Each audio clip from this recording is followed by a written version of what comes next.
Paul. Hi there, who's that? Julie.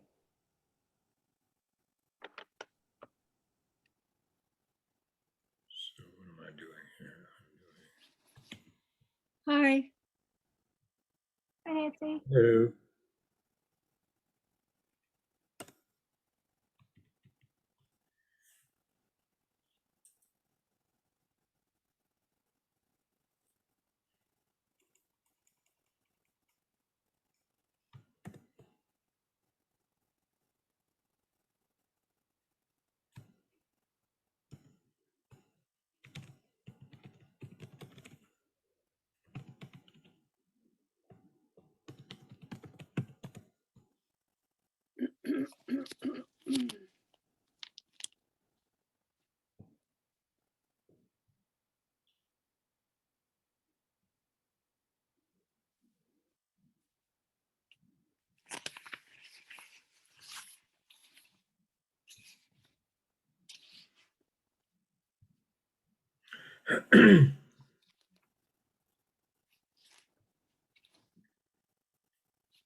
Oh, that's all of them. Okay. Got it.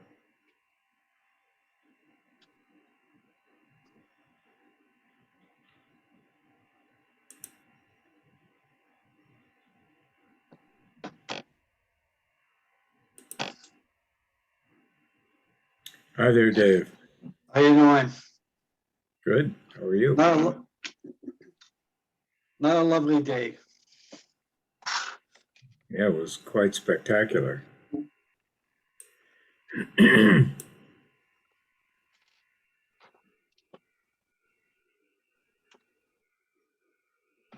Hello. Hi, Lynn. So what's the most exciting thing about today? It wasn't raining. Huh? Said it wasn't raining. It's daylight right now. I can Yes. see outside. It's not dead dark. It's very exciting.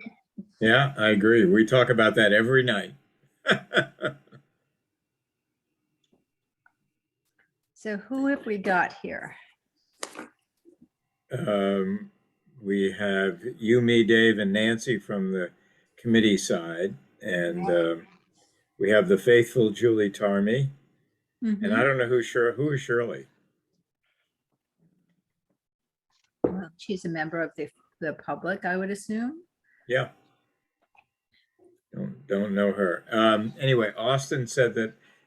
Oh. Hi, Jimmy.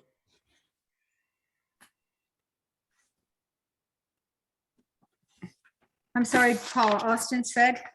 That he's going to get on. He might be a little late.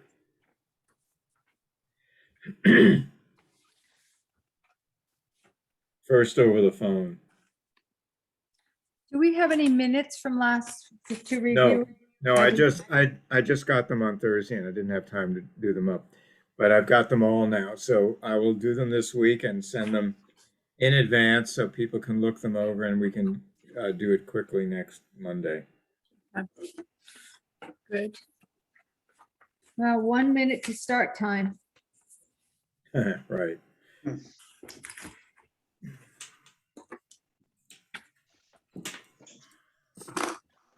Lynn, why don't you tell me what documents you're going to want to be looking at so I can get them The all grant set up. summary, Got that, yeah. What else? I think that the only thing we might want to be able to pull up, depending on the discussion, would be the pending grant applications, which would be the playground, Bailey's Hill, Lodge Park. Okay, so I'm just thinking, are they in the omnibus document? Yes, Is there anyone that would be outside that? For example, the Heritage Trail came in amended, and the documents project came in amended. The three that you talked about were not amended, is that right? I don't think so. We got additional information on the playground survey, kind of a equipment survey, but I do not think, and correct me, Nancy, if I'm mistaken, but I don't think we got additional material on Bailey's Hill. No, that's correct. Okay.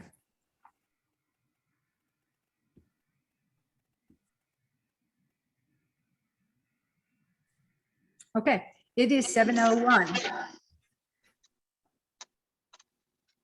So seeing that we have a quorum, I will call the Community Preservation Committee meeting to order. I'm Lynn Spencer, Chairman of this committee, and with us tonight are Paul Spurn, Clerk, and an appointee at large, Nancy Catalmo, representing Open Space, Jimmy Dolan, another at-large committee member, Dave Wilson, representing the housing or community housing. And I'm in my role through the Historical Commission. So we welcome listeners to this meeting. To participate, you can put your comments into the chat column. And we will bring those up as we get along in the meeting. Oh, here comes Ellen Goldberg, another at-large committee member. Good evening, everyone. Hi, Ellen. See you. So tonight, we're going to continue the review of the grant applications following the chart that we've organized to summarize them. We had left off last time, we were about halfway through, and we had left off at the Green Lawn Cemetery entrance and Town Hall up at the application. So the next one that we'd like to look at, oh, thank you, that we'll be looking at on this chart is moving down, Paul, to number 12. No, excuse me. 12 disappeared. No, number 9. There we are. Okay. And so I'm going to ask Nancy Tomo to speak more about this. You were looking at both this one and the next one more closely, Nancy. We've heard from you in terms of your evaluation of the applications. I'd like to sort of have a discussion about where we see this application. It is an application for $100,000 for upgrades to playground equipment in 3 different locations. Nancy, can you remind us of those locations? So there's actually 7 locations that were broken out. So we received this original request for $100,000 without any details. So we went and asked for more details, and something like around the 25th or something of February, we got an evaluation of 7 playgrounds. 3 of them were at the Johnson School. Then the other 3 were the Little Nahant Playground, the Pleasant Street, and the Flash Road. Okay. And when they came back to us, they were for $137,850. And those evaluations, if you look carefully at them, are there was a checklist and things were checked off in each playground. And that's how this figure was arranged. And so he said, no, I don't want to add more money to it since since it came to more money, but I plan to apply to the community for more funds and input, et cetera, et cetera. And that was a very successful part of what happened in the early 2000s with that playground improvements then. So if you also, remember, I'm sorry, somebody trying to say something? Yeah, sorry, Nancy, it's Tony. I didn't mean to interrupt you. I just called in on my cell phone. I'll go on mute. Okay. So we also had voted at the last town meeting for $24,000, which has not been spent. And the purpose of that was to upgrade, we heard, one piece of equipment from the Little Nahant playground. So I would like to suggest that if you look at the Little Nahant playground broken down more carefully, that the request for that, what was needed to be done, was $39,800. And that I didn't understand exactly where the 24,000 came in there, because nothing adds up to what they want to 24,000. But my concerns are these. I think we have a really good model to have a working relationship with the stakeholders in that area. And Tony had already had a meeting on 2/24 with the people in that area. I wasn't able to attend, but they were really happy to help and wanted to get involved and wanted to raise money like had been done before. My suggestion is, perhaps, since we have to look at all of these grants to see where we could shave things, would be maybe we should focus on this playground. If you look at all the pictures that were submitted, this is clearly the one most in need. A lot of things have to be removed, and a lot of the expenses are replace a swing, replace this, paint this. So I would like to suggest that we narrow this grant to one playground, the one that's most critically in need. It's really sort of decimated because things were so had to be taken away. And this is the worst playground. We've already got a model of the community involved in it. And I would like to see it become a model for the Not muted.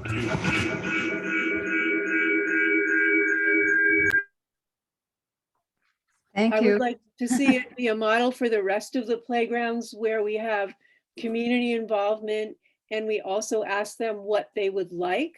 And I would like to see new ideas happen. A lot of what was assessed was fixing, replacing, sand on the bottom and all this kind of stuff. So I'd like to see community involvement. I'd like to know what new things the people want in the area besides fixing up what had been there before, and suggest that we focus on this one playground and it become a model for how we deal with the other playgrounds.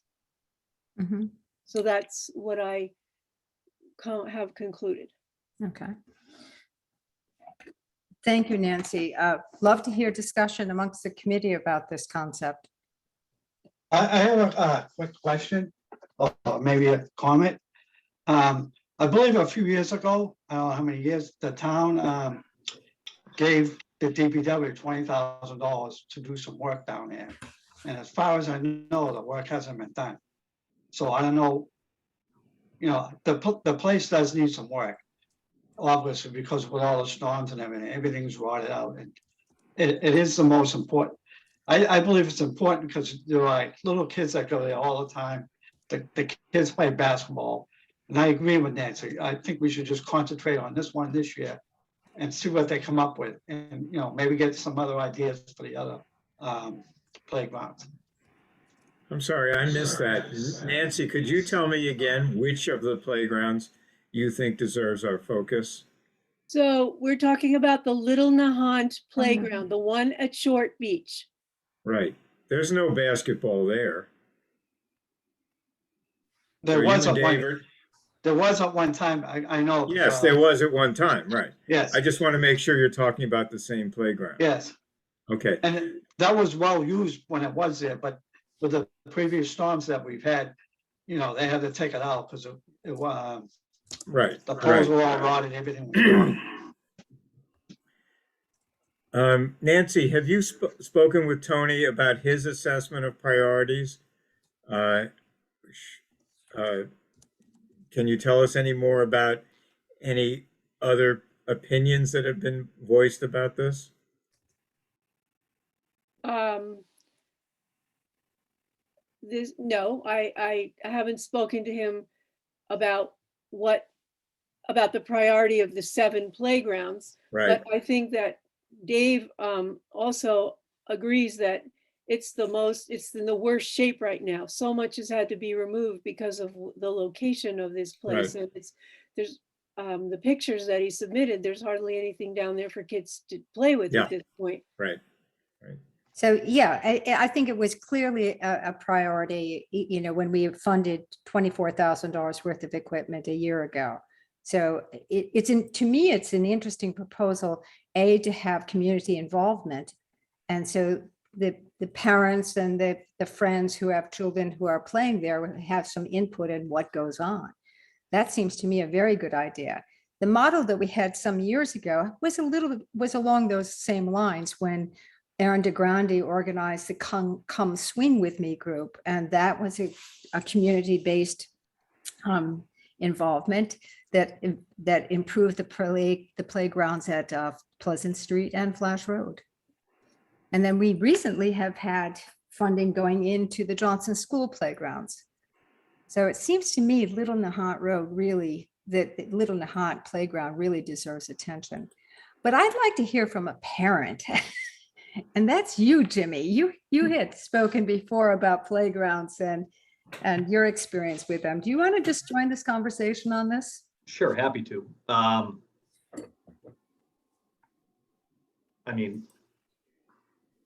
I guess I'm a big proponent of making meaningful changes throughout the town. I know how much time and effort Tony and his team has put into reinvesting into these spaces.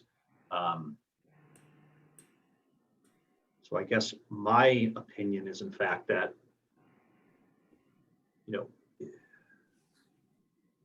I would be a proponent of not just upgrading, but overhauling our parks in a more meaningful way. I mean, if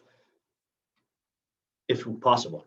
I mean, if you look at surrounding communities, what we have isn't sufficient. That certainly doesn't. I guess that's my opinion without editorializing too much. I think we should invest in the parks. I think the ones that we have invested in, for example, the school, I know there's a lot of community involvement there, but these things cost money. And I'd be a proponent of us spending money to invest in the parks in a meaningful way, however we get there. Okay. I mean, I don't know if that adds a ton to this conversation, but that's kind of how I view it. First, I think of my children, we'll take our bikes down there, we'll ride all the way down, and you've got some swings, you've got the monkey bars, and I think I recall that the whole facility, like the slide, might be pulled out of there, so there's not much to do.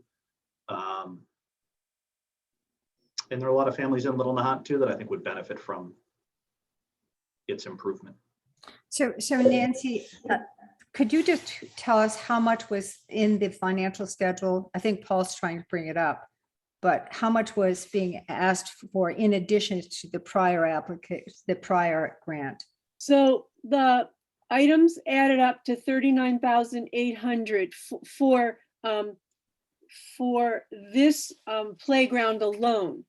The Right. total addition of the 7 playgrounds, when Tony and Zach itemized it all, was 137,850. Mhm. And so we clearly said we need more money than that couldn't come from CPC. And so the community involvement was something that we not only for ideas, but also for raising funds. So I wonder if we could look at a hybrid situation where we actually consider adding an additional, just rounded up to $40,000 for the Little Nahant Playground. And perhaps more for a little bit more for contingency. And then actually set aside some meaningful planning money to really evaluate and upgrade the other playgrounds. So that it's not just a shopping list, but it's an integrated plan for the upgrade and improvement that I think Jimmy was advocating for as well. So what you're saying is that the need for the Little Nahant Playground is obvious enough and serious enough that it needs immediate attention. I am saying The that. rest of the project is big and potentially much more expensive. So we need to be careful about how we spend our money and assess or identify real needs and a planning process to get there. You said So it's that so much sounds more makes eloquent. perfect sense to me. Yeah. And I also think that Jimmy is saying from the parent standpoint that there's a lot of innovative playgrounds in other towns, particularly Swampscott. And he discussed the one particularly at the football field with a lot of cool stuff in it that's very attractive. So that not only do we think about this as repairing, replacing, painting and stuff, but also what can we do that is currently wonderful equipment that we might be able to incorporate that children would find exciting and parents.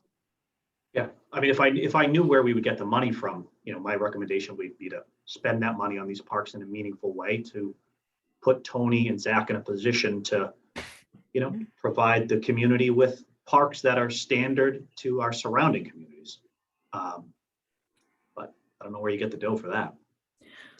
Well, Jimmy, we can allocate planning money. So that's what we're saying. Yeah, great. Is additional capital money for the Little Nahant Short Beach Playground, and then turn to Tony and Zach to get an estimate for what they would need to do the kind of planning for the other playgrounds that would be meaningful. Great. And for that, Tony, I'd like If to. you want, is that what Tony wants? I'd like you to join the conversation and give a response to that proposal. Thank you all so much. I really appreciate all the support and, positive words there. We had, as Nancy mentioned, we had what I would call a very successful neighborhood meeting with the Little Nahant residents who, were able to attend.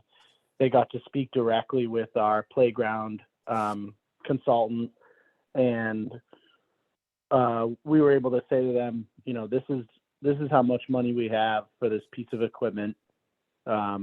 We've been waiting. That project has somewhat been delayed because the Short Beach Dune right there next to the playground, which is funded through, FEMA money.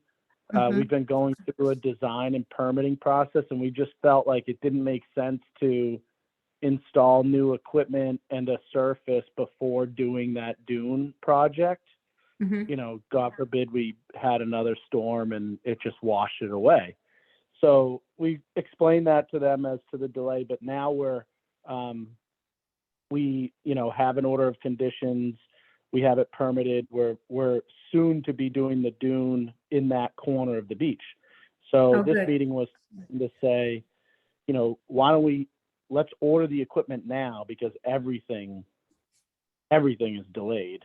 Let's at least, make some decisions here, get the equipment ordered, and then once the Short Beach Dune project is done, we'll come and install that new piece of equipment and do some surface material.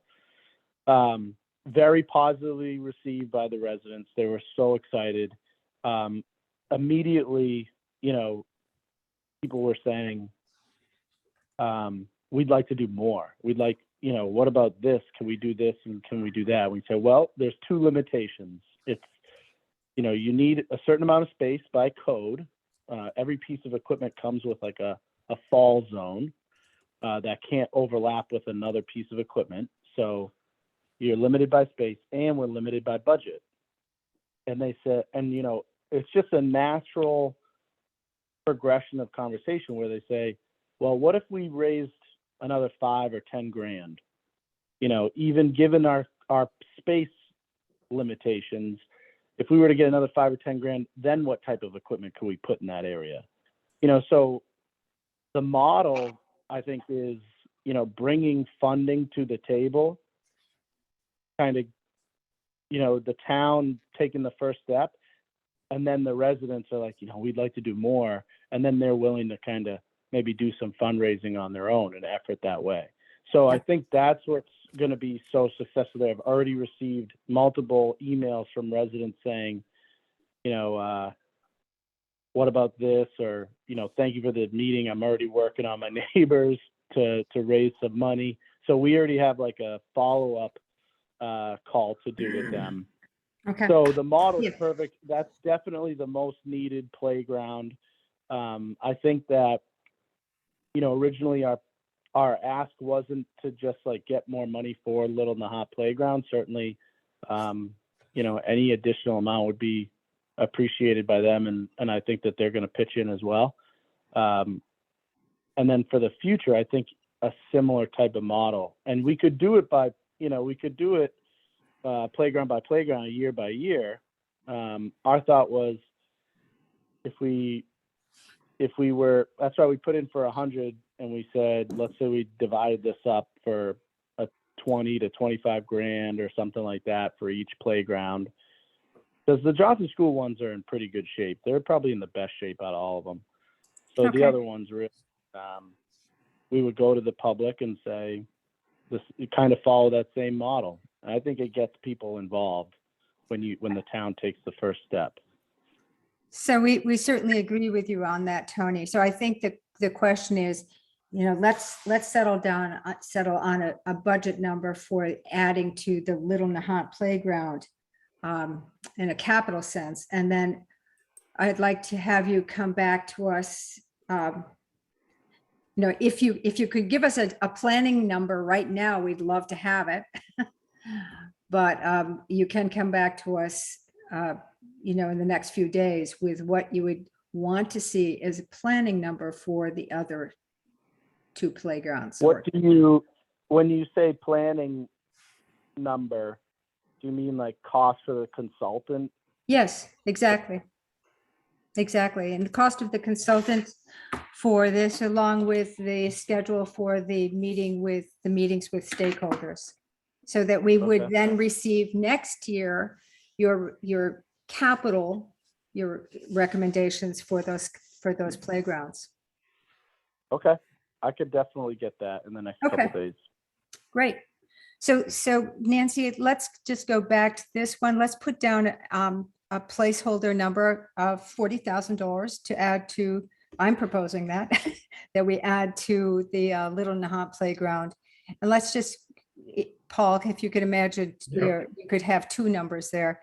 Let's just put down, for the sake of planning, $20,000 for the other playgrounds. Okay, so what is the figure for Little Nahant? 40. Nancy gave us a number of 39.8. Yes. So I'm rounding it up to 40. Okay.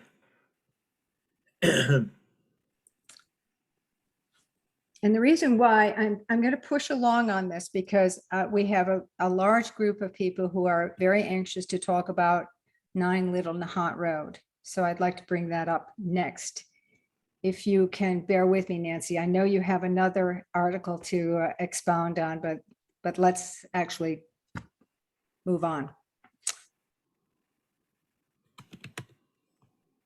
Can I just say, I want to also make sure we include the fact that there's 24,000 already on the table. I in did. addition Okay, Yeah. Yeah, I mean, if you do the math on that, that's $64,000 that would be going into that playground. yes. But it's important for everyone to be aware of that.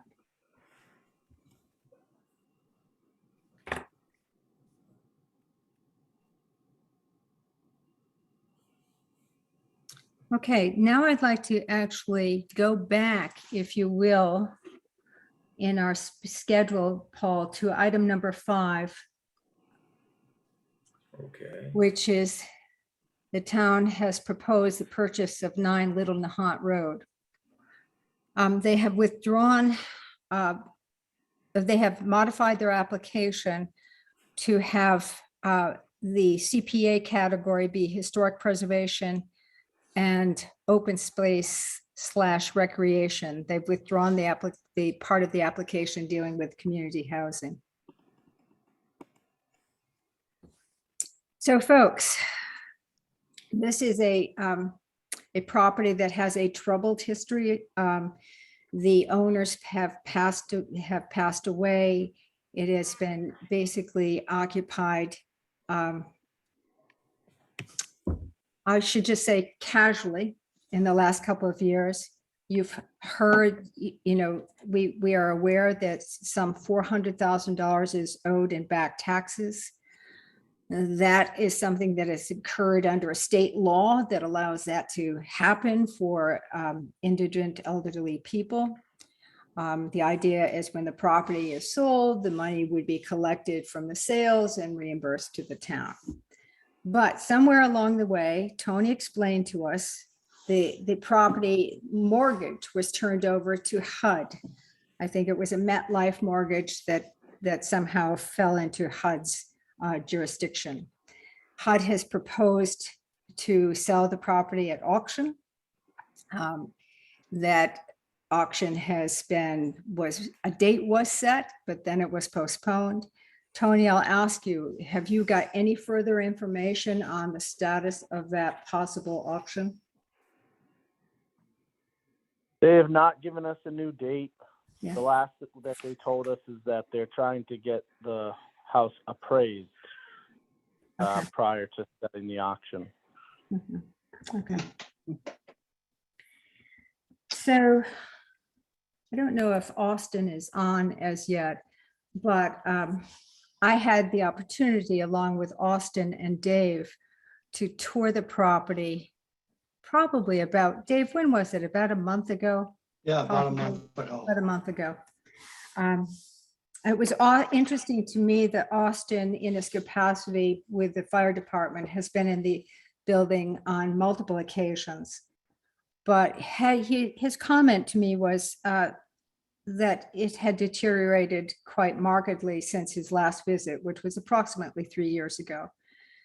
So this is a building that has, slid down the slope quite steeply in terms of its care and maintenance. It's an important property in terms of its historical value. It was one of the 2 or 3 buildings that were actually on Little Nahant during the 19th century into the early part of the 20th century, when that estate was then subdivided into the sort of subdivision that we largely see today. It was designed by an important architectural firm. It was published in the architectural record of the day. It was a very handsome specimen of stick style Victorian architecture. But as I said, my impression, and I will want to hear what Dave has to say, but my impression is that it has very serious capital needs. But I also have this comment, its future use, it seems to me a critical issue. I from where I sit, and I work in historic preservation all the time, having a viable use and future for this property is essential in my opinion. Dave, your thoughts? Yes, first of all, I like to say, the building is old. It was built in 1880? Yeah. And right now, all the floors on the first floor are buckling. There's plaster coming down, there's light fixtures, and these are total rehab inside, and the porches are unsafe out front. To me, I don't know, it needs a lot of restoration, maybe a couple $1 million anyway, just to, get it up to par. It needs roof, windows, everything. Yep. So I don't know what, if you're gonna restore it, that's gotta be another cost, to the town. And what is it gonna be used for? After we restore it. I know it's a historic building, but we gotta have some kind of a use if we're gonna spend that kind of money. Mhm. Austin, are you on the phone? No, not yet. So there you go. I mean, I hesitate to put a dollar value on what it would cost to rehabilitate this building, but it's far north of $1 million, probably north of $1.5 million, in my opinion. And What's the that's square because footage of the space? 7,000, is that about right? probably 7 or 8,000, which includes the tower, which is absolute, it's mind-blowing space, beautiful. Even on the day we were there, which was snowy and kind of glum, it's pretty breathtaking. It's got 2 entrances. It's entered both from Little Nahant Road as well as Howe Road. There is a garage that you sort of pull into the bottom. It does not look to me like the heating system's been operating in the recent times, and I think that's probably partly because of cost. But it's been the work that's been done in that building has been not in a comprehensive way, but you can see that the owners were addressing things on a piecemeal basis. I didn't see any knob and tube wiring. That's what I would expect to see in a building of this era. So the wiring has been upgraded, but it's mainly residential wiring. There is an elevator in it. I don't know the last time it operated, but We used it when we were there. you did? Gene wanted to try it. I did. I wasn't around when you did that. Okay. Yeah. Okay. So anyway, it's historic. For a owner who appreciates Victorian architecture, this is a gem. For an owner who has deep pockets, it's a gem. Has a lot of wonderful qualities, including a fairly large size lot. It's just under a 40,000 square foot lot. So I want to hear more from the committee as they have looked at this application and thought about it over the last 2 months. So Lynn, I have one question, or maybe a couple questions. So I recall us addressing this a couple meetings ago. Am I correct in my understanding that the process that we're going through for this specific application is in fact dependent upon whether or not approval is given at town meeting and whether or not this auction happens after that approval is given? Is that the scenario? That seemed to be the concept, Jimmy. I mean, Okay. because if the HUD auction occurs before the town meeting and we haven't appropriated anything, the auction happens. If we appropriate money and it's approved by the town meeting, which would take place in mid-May, then the Board of Selectmen and the town manager would have resources to participate in the auction. Got it. So if we as a committee recommend this to appropriate the money, it then gets voted on at the town meeting where the townspeople say yes or no as to whether or not they want to participate in this purchase, then we That's would have the money allocated. And if we don't recommend it, even if the townspeople want it, they won't have the opportunity to vote on it. That's right. Okay, that's helpful. And let me ask you a question from the architect's standpoint. Is it possible that the tower could be salvaged as a freestanding structure? Hmm. I suppose it's possible it could be lowered to the ground and created into some kind of, yeah. Its purpose as a tower, as a viewing tower would be lost. But it'd be, I suppose. Well, kind of that's what I was an asking. I artifact. have no idea how that tower stands in the structure. So it's not, excuse me, it doesn't have separate supports of its own. It's just sitting on the second floor or the third floor. Yeah, no, it rises, it's framed, it rises on framed, the yeah. frame of the structure. Yeah. So it's integral to the frame. Right. So it wouldn't be possible to dismantle the rest of the house and leave enough framing to support the tower. No, No. If you want to save the tower, you're sort of taking it off and putting it on the ground or rebuild, And then creating you build, some and kind then of you build remnant on the something. ground. You're creating a garden house out of it. Yeah. Okay. I think one thing I would like to say from the point of view of historic preservation is I would like to see the house documented, first of all, I'd love to see it cleared out because it is full of, what do you want to call it, Dave? Detritus. I mean, Yeah. it's a hoarder's paradise. Oh, I shouldn't have said that. It's got a lot of stuff in it. So it would be great to have it cleared out and then to have record photographs made of it. It's the kind of thing that the Historical Society should have at least some documentation of what the interior was like, and the exterior. I mean, there's one section where you can see the aluminum siding has blown off and you can see the original, scalloped shingles. That's up near the top of the tower, isn't it, Dave?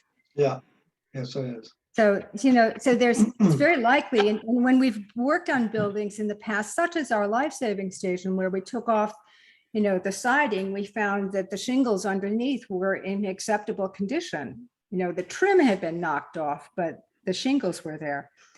So, it is possible that someone with vision and financial capacity could do a wonderful restoration on this. It's possible. But I think at least documenting it with a good set of record photographs, and we'd ask Robert Wilson to go in and to record each wall, because we have really wonderful architectural woodwork, mantles, washstands that are in each of these sort of main rooms, that are worth at least getting a record of.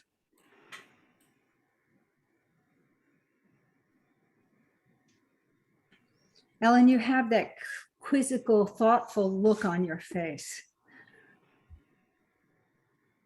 Well, I'm also reading the comments as they're coming in, and so there's some interesting Yeah. questions and commentary going on in the background. Yeah,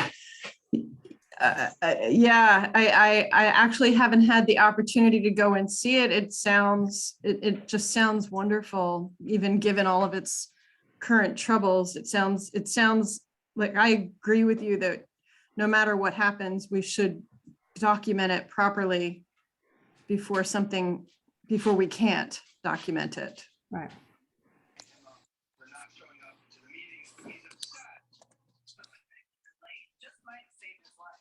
So I am looking at some of the comments here too.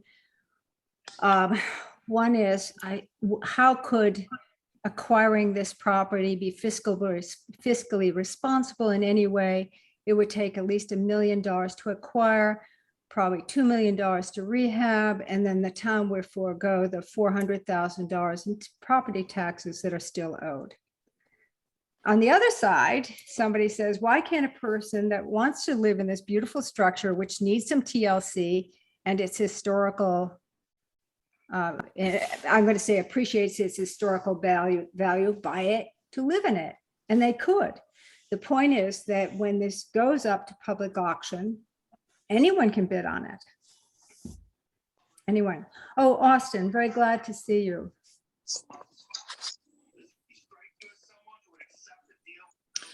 Well, Lynn, yeah, I have been listening to most of the discussion, but I am back home now, so. I don't know if you have anything to add to your observations and experience with this building to what you've heard so far from Dave and me, who were on the tour. No, I think the two of you described it well. And, I look forward to the discussion. It would be nice if the town could get an answer from HUD about when that auction is going to occur. But I think until that happens, it's good to keep this application in the works. I sort of appreciate the town's proactive approach of, there's so little land in Nahant that becomes available. A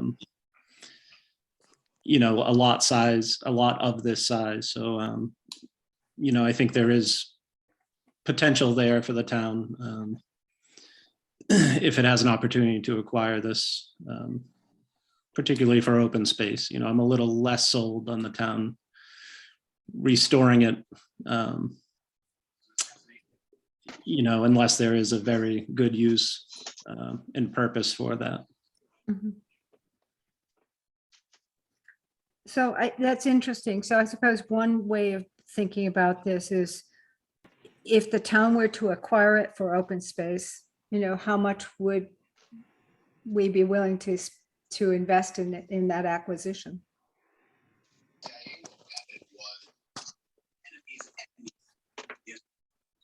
So Alan, I'm looking at messages too. I'm not sure I'm getting everybody on these messages. So if I've missed anything that you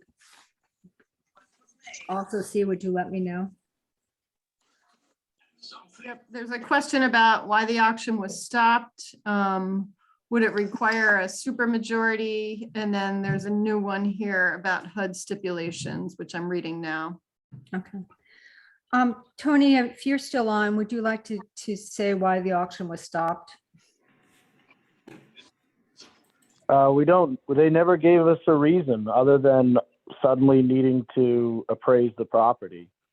We've talked about this at a previous meeting. Originally, the town was seeking to postpone or seeking to reach out to HUD and ask them to postpone the auction so that we could go to town meeting with this question first. And HUD came back to the town and said, no, we cannot wait. We need to get this auction going. And we actually asked them as well, is it possible to, instead of going to auction, to give the town, the first right of refusal on it? And they said, nope, we can't do that either. We don't actually own the property yet. It's got to go to auction first. If the auction failed, then we would take ownership and then we could consider selling it directly to the town. So, we did ask that question up front. They told us no, they wouldn't postpone and they wouldn't sell it to us directly. And then, it was scheduled to be, the auction was scheduled for February 15th. Mm-hmm. And all of a sudden they needed to get an appraisal. So to be honest with you, from my perspective, I'm not very happy with the mixed message that we've received from HUD. In between those 2 points in time, I think it's fair to say we've talked about this a little bit at a Board of Selectmen meeting. Because of the back taxes or the deferred taxes, the amount owed to us and the amount owed to HUD on the reverse mortgage, we are, engaging in a conversation with them about who should be paid first. And, these taxes were deferred far long prior to HUD receiving this reverse mortgage. Mm-hmm. Unfortunately, the law, seems to point in HUD's favor that the reverse mortgage would get paid back first. Ouch. Um, Yeah. So we so they said to us, would you consider negotiating a dollar amount that you'd be willing to take should we have a successful auction that doesn't, present a bid large enough that pays us both back in full? And we said, all right, well, let's have that conversation. We're open to it. And they said their offer to us was $10,000. And we said, absolutely not. Yeah. We could not possibly accept that. Okay, well, there's another question that has been raised, Tony, that again relates to HUD. And this listener says, HUD stipulates that once acquired, the town can never sell the property as a private single-family lot ever again. The property loses all of its value in the private real estate market and becomes a devalued asset of the town, with no ability to sell it off for a profit or even to recoup the $1.1 million, as well as all future taxes in perpetuity. In 2021, properties taxes were $17,712. So at roughly $10,000 a year, it's roughly $100,000 lost in tax revenues for 10 years, and so on and so forth. So there's a lot packed into this comment, but the first part of what I'd like to hear from you on, Tony, is it true that HUD stipulates that once acquired, the town can never sell the property again? Is that true? Or is that your understanding, I should say?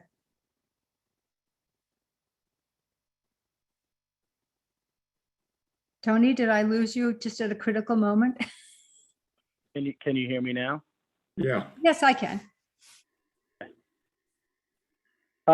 Yeah, correct. So HUD, if we would not be able to sell it for profit, essentially, we could sell it for affordable housing, like a friendly, affordable development, but obviously that's been removed from the application because of the opposition from the neighborhood. But no, we would not be able to flip this property for a profit. HUD would come back and say, no, we gave it to you for a deal. We would have done that ourselves. That's part of what we're saying here is if we're looking at this property, which has owes the town $450,000. So, that concern about losing $100,000 over the next 10 years, the town's lost $450,000 on this property. And if we're, swimming against the current, so to speak, on being able to get that back, but we were able to potentially, take ownership of the property and create a open space or, something along that lines. And we were able to do it for cheaper than its market value because of the money we're owed. That's an opportunity that we're looking at. So, the way I look at it is not, one of the comments you said was it's going to cost at least $1 million to buy it. If HUD goes to auction before town meeting, which we can't participate in it in that case, and they get $1 million, they're going to sell the property to the person that gave that bid. If the auction happens before town meeting and they don't get a bid that's worth it to them, then it's a unsuccessful auction. They take ownership. So I'm assuming, given that HUD is owed $1.06 million, probably half of that is actually mortgage, and the other half is probably interest and fees and things or whatnot. They're going to look for at least $500,000 to $600,000 bid in order to sell. I don't know if they would sell for that amount, but let's say the highest bid that came in was for 600 and they didn't take it, the town isn't going to go to them and offer them $1 million for the property. We're going to start at 601. You know what I mean? Yep. So I've got some other interesting comments here. A helpful comment. I know a great architectural photographer who could help document this space. So that seems to be a positive thing. This one is, when I asked the question at the selectmen meeting last week, Selectman Cullinan clearly said he would not approve anything more than 1.1 million for the purchase and or restoration or whatever the town wants to do. Now I just heard Ms. Spencer mention 1.5 million. Can anyone clarify how much money are we going to spend? So I think what I was saying is that in addition to the purchase of the property, there's two options. One is the property gets purchased and the house gets demolished and made into something else that might be thought of as open space, and there's a value to that. The other is if it's being purchased for historic preservation purposes, in addition to the acquisition price, some amount of capital investment is necessary for a building that has serious deferred maintenance issues and capital needs. So we're not in a position to say how much the town is willing to spend it. We're in a position to actually discuss how much community preservation is willing to recommend for either one of two purposes. One is historic preservation, the other is open space / recreation. Other comments? What is the open balance on the reverse mortgage? I think we just heard from Tony on that. Something in the $800,000 range.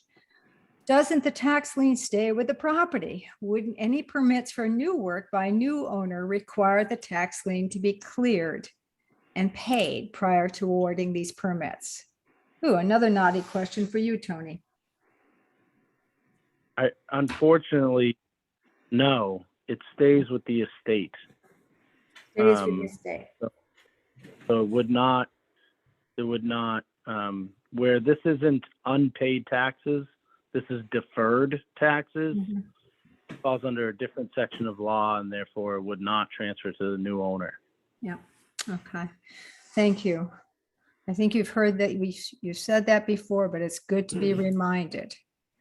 Oh, Sure. Another comment, put a lien on the property with the new owner who pay the back taxes. Well, we've just heard that it stays with the estate. So Madam Chair, could I just make a quick comment on that other comment about the Board of Selectmen meeting? Oh, sure. I'm sorry if yeah, go ahead. I'm sorry if I pushed along too fast. Basically what the selectmen said was that we would not come back to the town again in the future for more money. What we would be doing at town meeting, if this auction, either fails ahead of time or doesn't occur before town meeting, what we would be going to town meeting with is, we've done our homework. We believe it would cost us X amount of dollars for, Open Space Avenue, for instance. It would cost us Y amount of dollars for historic preservation, which leaves us, Z amount for the purchase of the property. So whatever, basically the town would be voting on a total dollar amount to be used for that property. If we went to go purchase and it got too expensive, which would cut into our costs for the future use of the property, we wouldn't be able to do it. We would back away. That was the conversation that we were having. Mm-hmm. So you would actually be looking for, we would be actually turning to you, we would need to come to a decision together on, is this historic preservation? Or is this, and if it is historic preservation, it's not only the acquisition price, but it's also the price for any capital needs. or it's open space. And if it's open space, it's acquisition and the cost of demolition and restoration of the site to an acceptable condition. Am I correct in characterizing these two options? Yes, except the only thing I'm unclear about is if we were to go the open space road and we were to need money for photographs or potentially doing some type of interpretive, element in the park that ties back to the historic nature of the building or the property, would you still want to leave historic preservation in the article language so that you can access those funds for those purposes should you go down that road in the open space idea? I appreciate the nuance. Yeah. Committee thoughts. We've got more comments coming in, but I want to give the committee a chance to ask questions or share their reflections.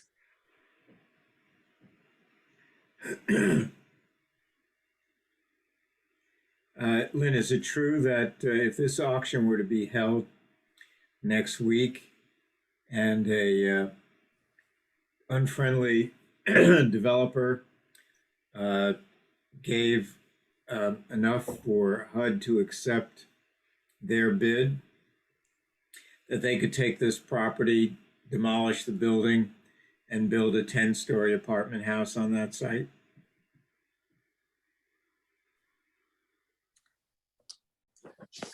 I think what you're referring to is the possibility of a 40B. Correct. Which is, it allows affordable housing to be built with minimum zoning and planning restrictions. Right. I think that is the potential threat here, or the potential harm. And I think that's one of the reasons that Board of Selectmen and the town manager have come forward with this application, is to protect the community from what could be an unfriendly 40B. Right. Or Lynn, is it in fact them coming forward to give us the opportunity for the town to decide whether or not they in fact want to protect the property? I mean, I guess my takeaway on this is if it goes to auction in advance of the meeting, town can't do anything about it. That's right. If it goes to auction afterwards with our recommendation, it could be considered. And we are then advocating that we give it consideration. That is the point. Town meeting in the end has to make has to actually approve our recommendation, but we will need to come to a decision on our recommendation. If this is Tony again, just a quick comment on Paul's question that he was asking. If the auction happens before town meeting, yes, anybody could bid, and there could potentially be a developer. The town, if it's before town meeting, the town can't do anything there. I just want to bring up the fact that if the auction occurs before town meeting and it fails, and HUD then takes ownership of the property, they will then seek to sell to a potential buyer. They're saying that they would give us the first option on that. If we go to town, if we don't take advantage of that, I guess at that point is where HUD, Housing and Urban Development, is going to seek, a buyer. And I just don't know. What I think it's fair to be concerned about is, HUD, whose priorities is developing housing, I just don't know if they're going to be looking for a buyer that's just going to build a single family home there. So that's why I think it's important to lay it out to the people in town, especially if this auction happens ahead of time and it fails. You have an opportunity as a resident to say, do I want to get involved in this? Do I want the town to get involved in this? Or do we want to run the risk and let HUD go find a developer on their own, or a potential buyer? I shouldn't say developer, but a potential buyer. I just look at HUD as what are their priorities? And, I think it's a fair concern to have. I don't think that a 10-story, while they're not restricted by our local zoning, I think that a 10-story building is unlikely, but certainly a 2 or a 3, is something that they would be able to potentially do. Do you have any thought on how much could be built on that property, Tony, in terms of the lot size? If it's a 40B proposal.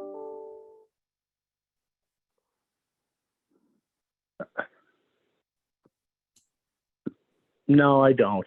It'd be hard to really, obviously there's, they'd have to leave room for parking. They'd have to figure out how they're going to do parking along with the development. So, if they were able to squeeze parking under a structure, that gives them more space to build a structure. Actually, but there is parking underneath this structure. I also don't, I don't want to, I know there's a lot of people listening in here. I don't want to sound like, we're just thinking about the worst case scenario, or, it's very possible that, like you mentioned, Lynn, somebody goes in and, bids on the auction, and it pays HUD back, it pays the town back, and, they build a beautiful home, or they restore the one that's there. And that's a wonderful solution, right? So I don't want to just paint, the picture of like the bad things that could happen. Mhm.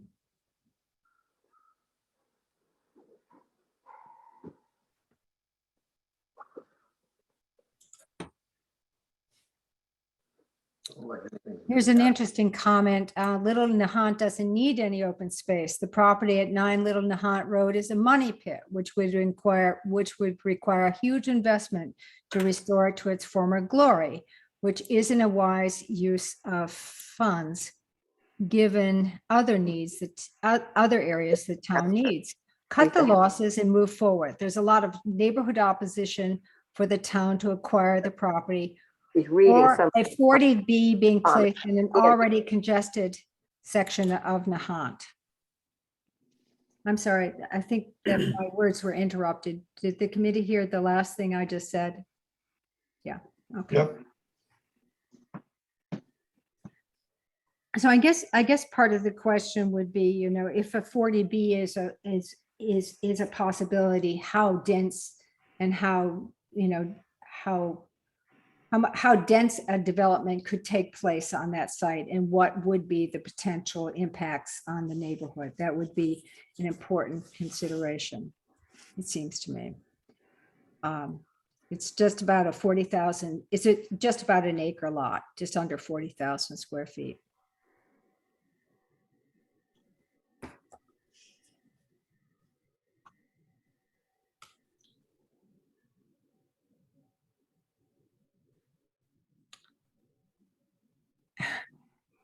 Again, there's a lot of concern in the chat about how the town gets its money back. At what price point in an auction would the town participate by getting paid the back taxes? If the mortgage is 1.06 million and it's sold at auction for 1.8 million, would the town get paid the back taxes? Tony, there's a lot of concern about those back taxes. Under what circumstances could you envision that we could get actually paid back? Well, as there should be, you know, I agree with that, with those concerns. The easiest would be if somebody bid, 1.5. Yeah, That would pay back HUD. It's 1.06. It would pay back the town. It's a little bit over 400,000. That would be the easiest way. If any lesser amount,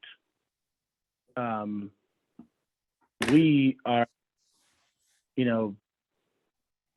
potentially engaging in litigation with HUD to fight for the amount that's owed to us.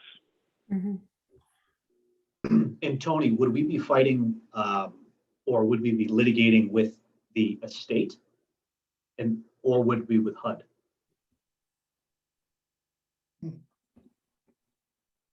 I thought you would reference that because it's deferred taxes, the estate has it. And does this estate have nothing in it, I guess?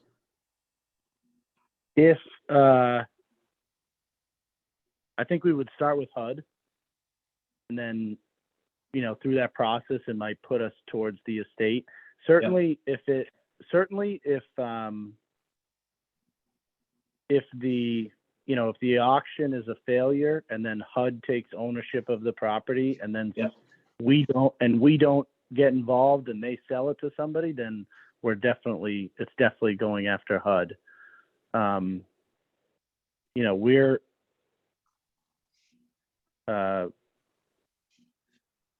HUD and the town of Nahant are both fighting for money that comes from the sale of this property. Got it. Yeah, So we'd probably be going to a land. I'm not sure where we would be, who would be making our argument in front of to, argue that it wasn't the original intent of the statute to, shortchange the town. but it would follow that if there's anything in the estate, it would have already have gone to either paying taxes or the mortgage. I mean, do we have any knowledge of what the capacity of that estate is? I don't think there's much capacity there at all. Yeah.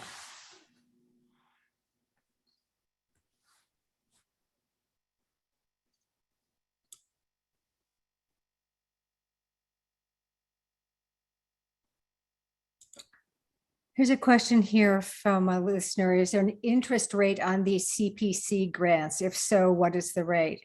That goes to the question, I think, if this project was funded using a bond, in the last couple of years, the interest rate has been at an all-time low, but it seems to be going up. Tony, do you have any current knowledge on what the bonding interest rate might be? No, I'd have to ask our financial advisors for an updated number. Yeah, I think last year we were working with like a 3% or a 3-point-something% number. yeah, it was like 3 or 3.1. It was very favorable. Yeah.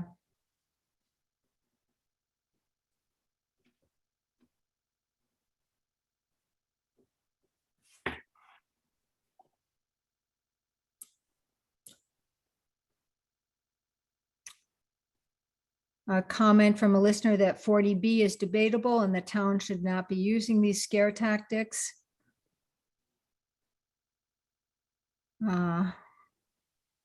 Here's a good question. Does the town of Nahant have an affordable housing plan? If so, then 40B developers would be held off.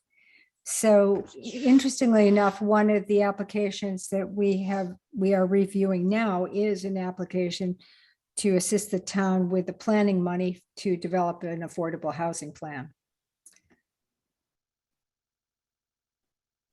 So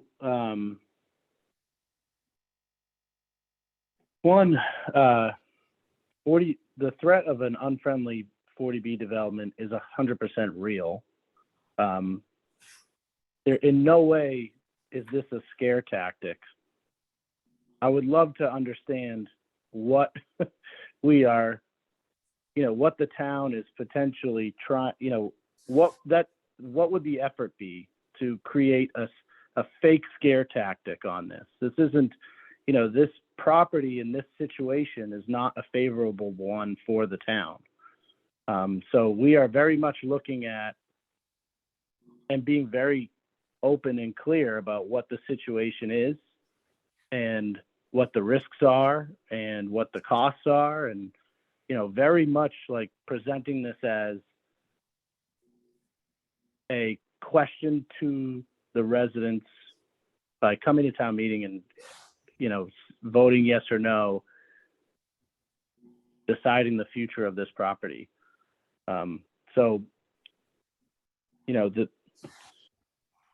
Certainly not a scare tactic. Number two, yes, we have money in for a CPC grant to potentially develop a housing production plan or elements thereof. Once you have a housing production plan, you have to meet certain goals set forth in that provide you temporary safe harbors against unfriendly 40Bs.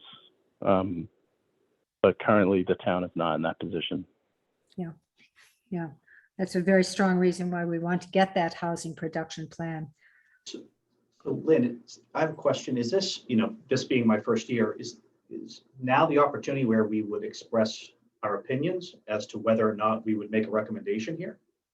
I've been asking for that, Jim. Okay, so my recommendation is we've got the town of Nahant, Selectmen and Tony recommending that we give the town an opportunity to consider this.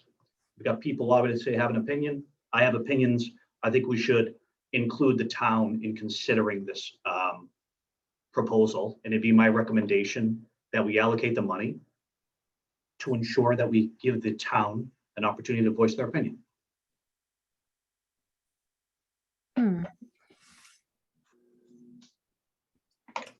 Thank you.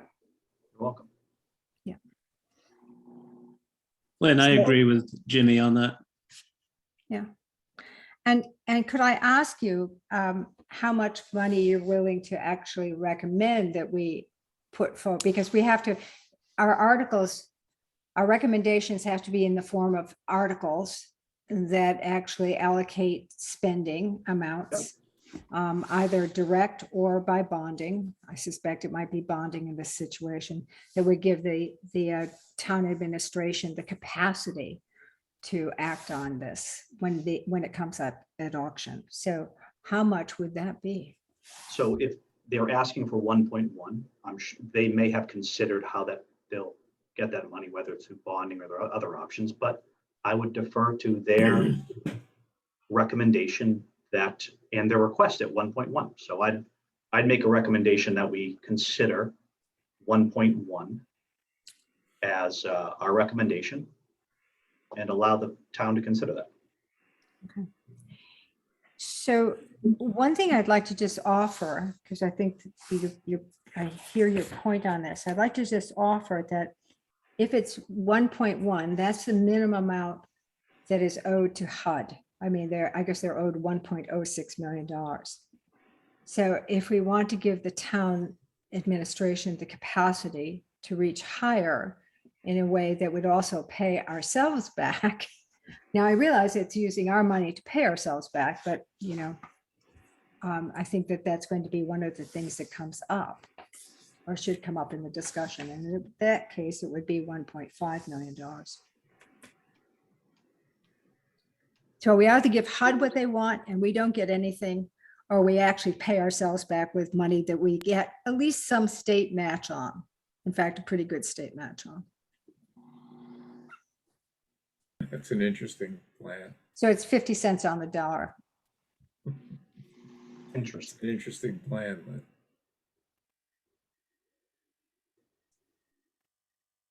well, this would have to be bonded. Otherwise, we'd have no money left to do anything. Well, committee, one thing we have to think about are the potential implications of this, because we now have, just remind you, Paul, if you want to scroll down on our little chart here, Yeah, to the bottom. just remind ourselves that we do right now under item, oops, hold on, stop there. Under item 15, or excuse me, the bond that we have right now is shown under item 15. It's a 10-year, $400,000 bond for the public library, and we are now in year 2 of that bond. And that means that we have obligated $60,000, this year. It will go down a little bit each year as the bond gets paid off, but that's one obligation. We have a pending obligation that was approved last year, again for the public library, for $500,000, a 10-year bond. To my knowledge, I usually get these communications from Allison. To my knowledge, that bond has not been taken as yet, but I suspect because the construction contracts have just been signed for the restoration work will be starting there in the next few weeks, that money will be allocated. So we'll have, the first year of that bond will be around $75,000. So, okay, 60 and 75. That's $135,000 that will be obligated out of our annual budget. Next, we have the East Point Conservation Bond. That's a 20-year bond. The first year of that bond will kick in at $109,000. We can see it on this chart. I believe that the East Point situation is in litigation, I think, on 6 different legal counts. So that is not likely to kick in this year. It may kick in next year, but it's one of the things that the town meeting has approved. So if we just sort of look at this. Did you say 109, Lynn? Yeah, it's right on the chart, Ellen, 109. Where? I'm missing it, Lynn. Where is it? Number 16. Go down to number 16, East Point Yeah. Conservation, 1.5 Oh, 20-year it's bond. over in this column. Okay, fine. Yeah, So that's 244. exactly. So then we sort of say to ourselves, okay, remind ourselves, how much do we have? So this year we are projecting a 75 or 70% state match to the approximately $230,000 of the 3% surcharge that we get from on the real estate taxes. That amount would, at 70% with the state match, which is conservative, by the way. It looks like it could be 100% this year, but on a conservative basis, we get $391,000. That's at the bottom of the chart. Yeah, thank you, Paul. It's right here. See the numbers down there? We have, Yeah. right there. We Right. have a general reserve of $266,000, $266,494. And so that's available to us. Historically, we've tried to maintain a pretty healthy reserve for greater flexibility. But that certainly is available to us. We've been trying to keep it around $120,000. So there's money there. And then the housing reserve, which comes out at that 10% every year that has to be allocated from our overall amount. That basically helps fund that affordable housing plan, as well as, well, that housing reserve plus the 10% basically funds the housing production plan. So that's good. So we can see that we actually get ourselves into a situation. If we look at $1.5 million, just for discussion purposes, that could have, and we can get it on a 20-year bond, that could have, bite off $110,000 of our funding capacity right away. In addition to the 245. That row on row 25 says that it excludes the available housing reserve. Yeah, because I took that out of there. So the fungible money that we have is 391 plus the 266. Right, but it is included in that sum at 693. So you need to, somebody needs to do a formula to take it out there. Well, yeah, but it doesn't really matter, Ellen, because we have the housing production plan that gets funded by it. So Okay. anyway, I guess my point is that if we were to entertain this, a bond acquisition at 1.1 or 1.5 million dollars, we're going to sort of chop another $100,000 approximately off our annual funding. With the 3 bonds that have already been approved, plus that $110,000, that would basically eat up our money. So we have to think about, it may not be this committee that's able to make this recommendation. Maybe a different bonding situation from the town, because I don't see how, I'm not seeing how this works for us. Right. I agree with you, Lynn. I mean, I think it's fine if the town has policy objectives that require putting this before town meeting to see if the people of the town are behind it.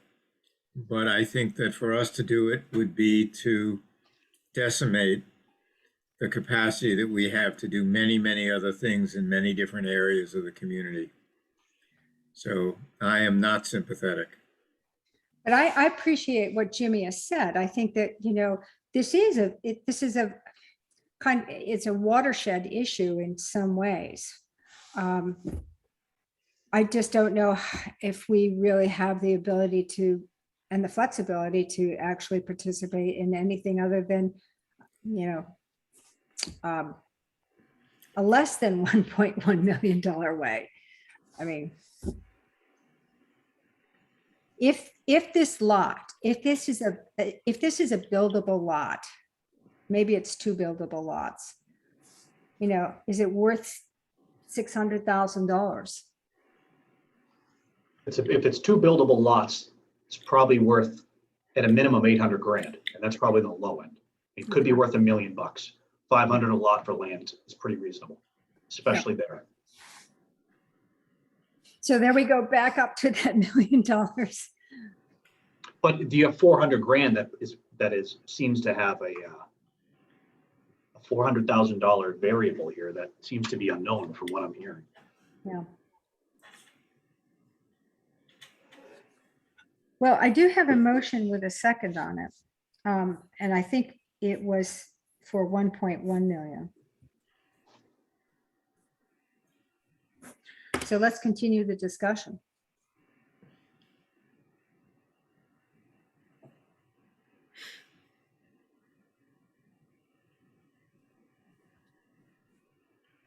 Lynn, given your explanation of the current bonding obligations and what the potential is if this were to be bonded and approved, I do agree that that is cutting it far too close to what the surcharge and state match generate on an annual basis.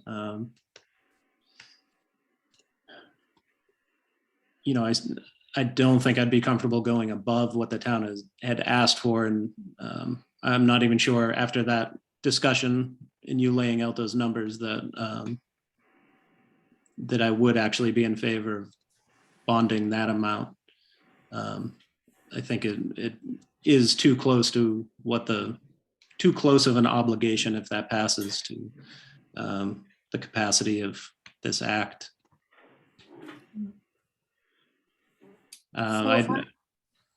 You know, if we could see some bonding figures, you know, either a 10-year or 20-year on potentially a smaller amount to give the town some chance and see if this committee has, or this funding source has that capacity to carry.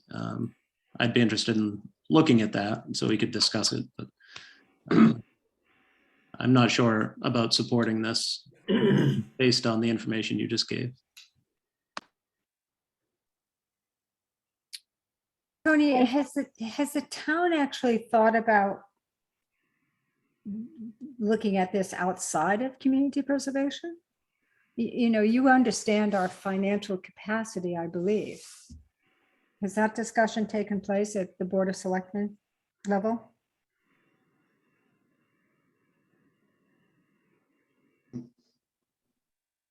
I think Tony? in our original application, you know, we wrote in there that, you know, if CPC, you know, did not support this application, then the selectmen would have to take a, you know, hard look about, you know, presenting a borrowing article outside of CPC to town meeting. But outside of, as you mentioned, you know, borrowing outside of CPC is, you're borrowing 100%, you know, 100% of that cost goes to the town versus the match, the 50% match from the state. Right. So we're already, you know, where this property owes the town money already, you're kind of digging a deeper hole. Yeah. But trust me, I fully recognize and understand that concern about, you know, the limit of future use under CPC of your funds if it were to go through. Right. I mean, I think that there was a stretch. There's, you know, because there's another article that we have touched on, which is for the town hall, as well as the Green Lawn Cemetery Arch, which is potentially another borrowing article, or, you know, a draw from the $600,000 that we have in funding available. So.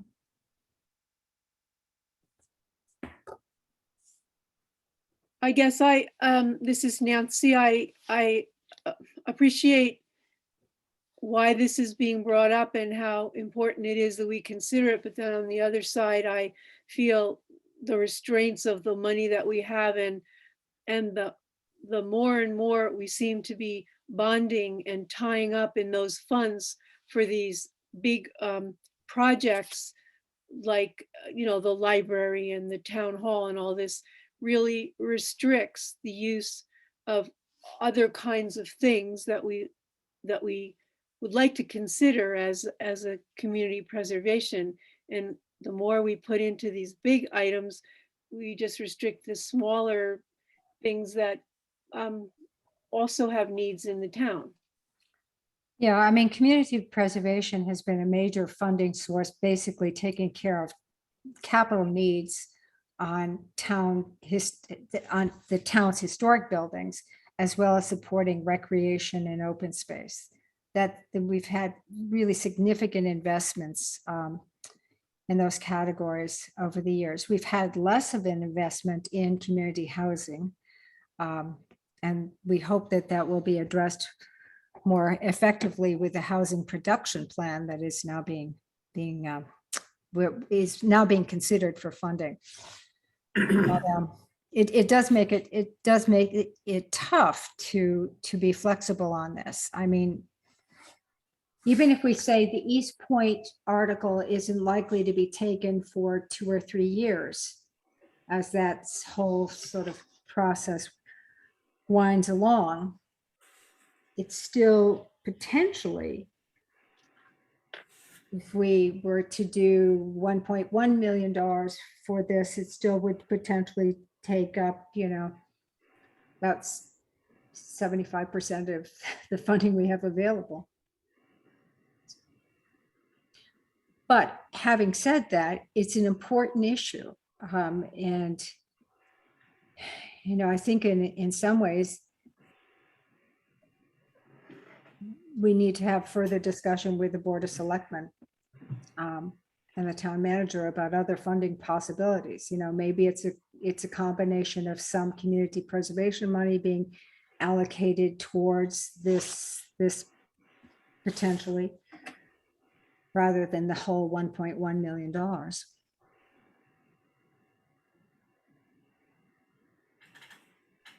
And Tony, one last question. You mentioned that they gave us a $10,000 offer for the taxes.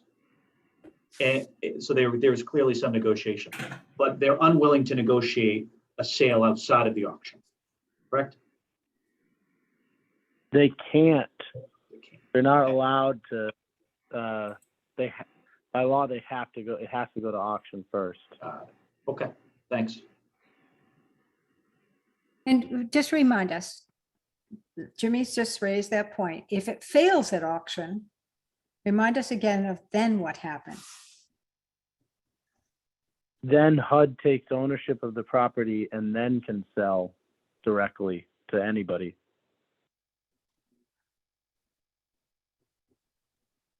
So And that's- originally, when we originally reached out to HUD and said, give the town the opportunity, don't do the auction. Give the town the opportunity to go to town meeting, ask for authority. If the people want us to buy this property, we'd like to buy it from you directly before you go to auction. And they said no. By law we can't do that until we go through the process of an auction and it fails. And B, we can't wait. We need to get this done now. Okay. That's why I said at the beginning of the call, I was, frustrated with HUD because, after they gave us that horrific offer and we said no, suddenly they had to get the house appraised and they haven't given us an answer in over a month as to when they plan on having the auction. Mhm.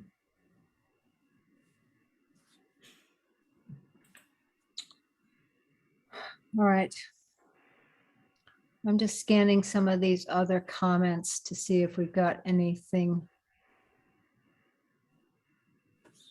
I think there is a concern about being raised about how much density would a 40B mean for this site. I don't know if that's something that we can look into, Tony, in any meaningful way, but I think that would be helpful.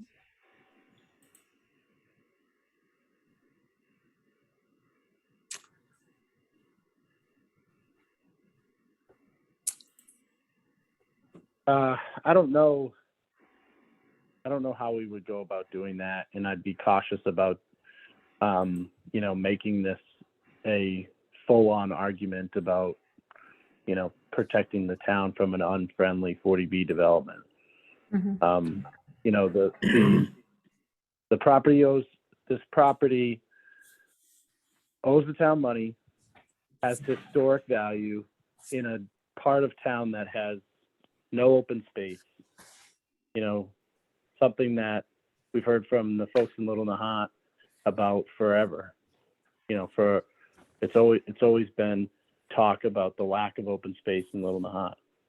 So those are your first three, reasons as to why we, are getting involved or trying to give the town an opportunity to get involved.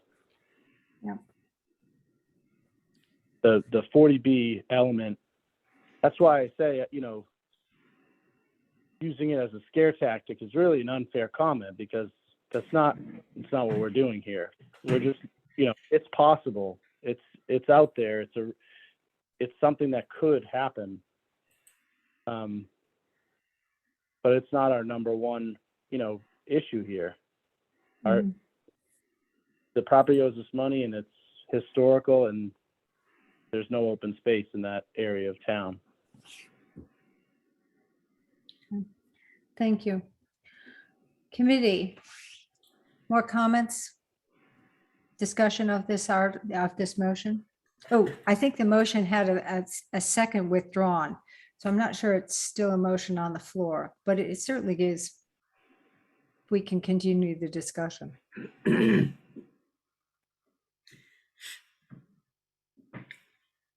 I move to table the discussion. Okay.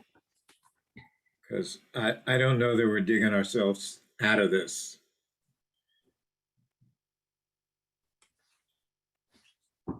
Can't we agree that we want to be helpful, but we don't have the money, that the amount of money that's being requested of us? Isn't that the conclusion that we sort of drew? We don't have all Yeah. of that money. I think If that's we right. had the money, that people would consider advocating for this, but it seems as though the money that's requested and needed keeps it pretty tight and puts you at risk. It's pretty tight. Yeah. It's reasonable. All right. Is there a second to this motion to table? I'll second it. All right.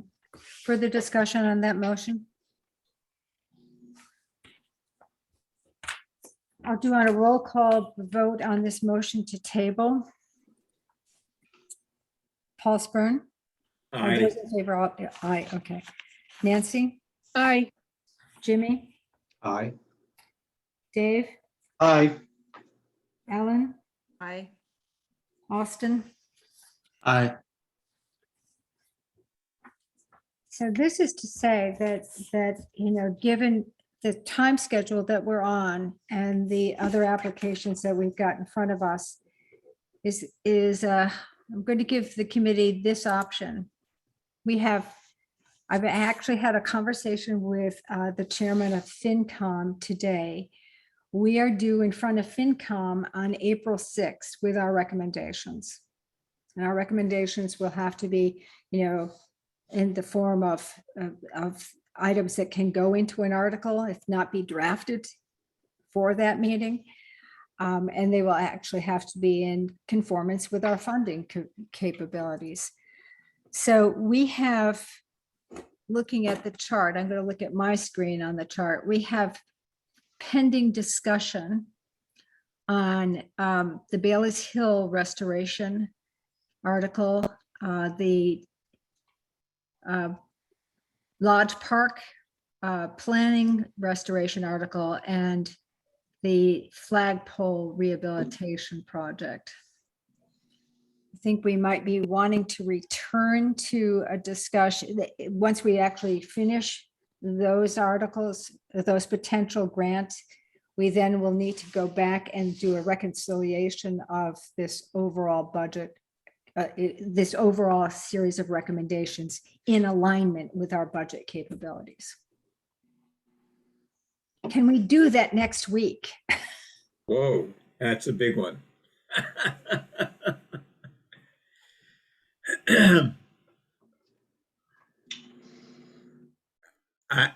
I don't know, Lynn. I don't know that we can do that in 1 week, certainly not in one meeting next week.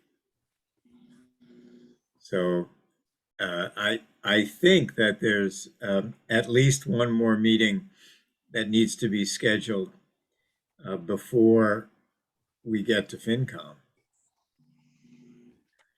This is Ellen. Don't we have the 4th of April as well on the calendar? Yes, we have that correct. We have next Monday and the 4th. Okay. That's the We do have following that. We Monday. do have that. I think it's skin of the teeth, but I think we could do this. I actually think I'm a little bit in slight disagreement with you, Paul, because Sure. when I look at these articles that are pending, it's Bailey's Yeah. Hill. It's Lodge Park, it's Bailey's Hill for 50,000. It's Lodge Park planning for 4,500. And it's a flagpole. Right. So I kind of feel that we can address that next week. And because we have live screen possibilities and good accounting here, that we can actually run a total on this. Unless you want to stay with me for an extra half hour and keep working on this, I would suggest we do that. okay? That's what I would suggest. Let's We make it both- a hard stop at 9 p.m. Okay, That's 20 minutes. And Let's whatever roll. we've accomplished is off our plate. Okay. Then let us please, on this chart, turn to the line number 10, the Bailey's Hill restoration. Yeah, I don't know what you're seeing from my screen. That's the first line on my screen. Do you all see it? Yes. Okay, It's labeled fine. number 10. Yep. Yeah, you've fine. got it. Okay, that's fine. Just to make sure. So Nancy, I believe this was one of your special projects to look at. The application request is for $50,000. So Thoughts on this? I know this is a little heretical from somebody on the Open Space Committee, but I would say let's not deal with this year. We have 41,000 that we still haven't spent from last May. I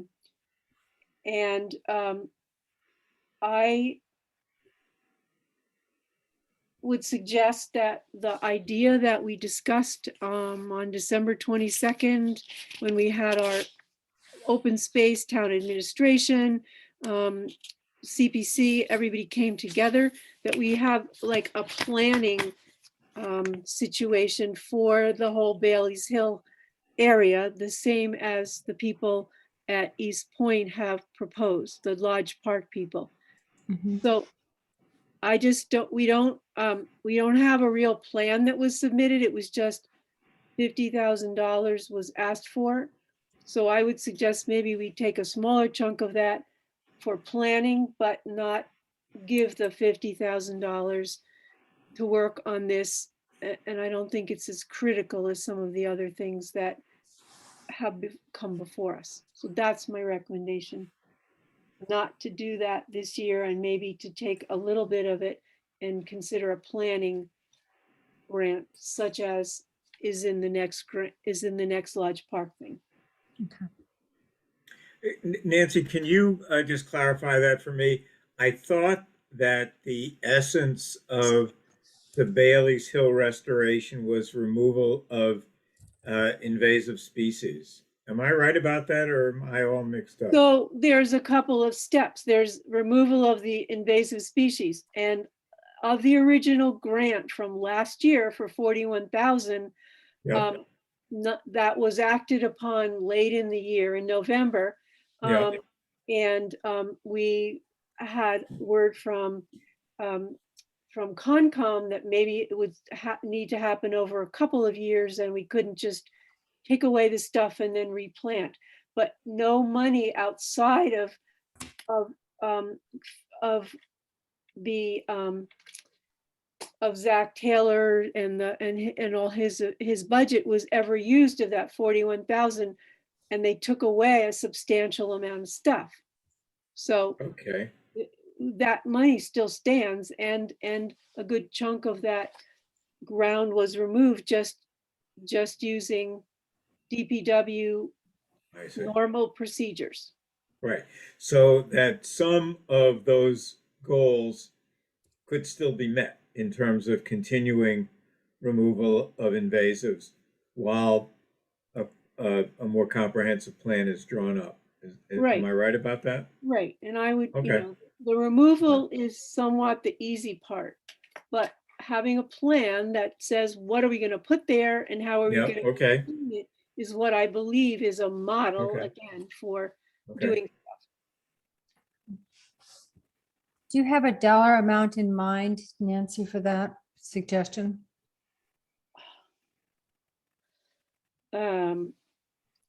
I maybe 10,000, but I'm sorry, I just didn't. But if we think about what is being proposed in the next article, which is it's, $7,500 grant for the East Point, the lot, what is now owned by the town, which is the Lodge Park area. It seems to me $10,000 seems like a pretty reasonable amount.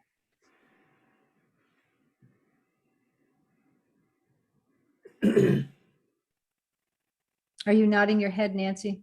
Yeah, yes, Okay, I'm in violent agreement, Lynn. thank you. Good. Got it. I got it. This is what I miss about being in a live meeting, but okay. No, you didn't, Lynn, you're doing it well. Okay, so committee, that's an informal proposal. Can, we could have a motion and make it formal. I'll make a No, motion. this is it. I'm sorry, Ann. Go ahead, Austin. Sure.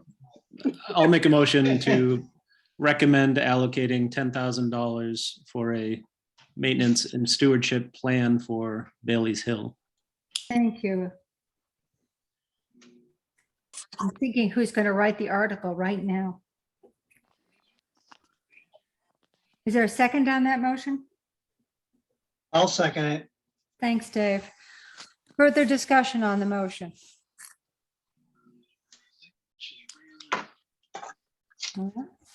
Hearing none, I'm going to ask for a roll call vote on the motion to allocate $10,000 for maintenance and stewardship master plan for Bailey's Hill. Paul, all in favor? Paul, Aye. Nancy, Aye. Jimmy, Aye. Dave, Aye. Ellen, Aye. Austin, Aye. chair votes aye. Okay, $10,000 goes on that chart, Paul. See how Yeah, this it'll works. get there. Okay, I gotta change the name first. And we also saved 40,000.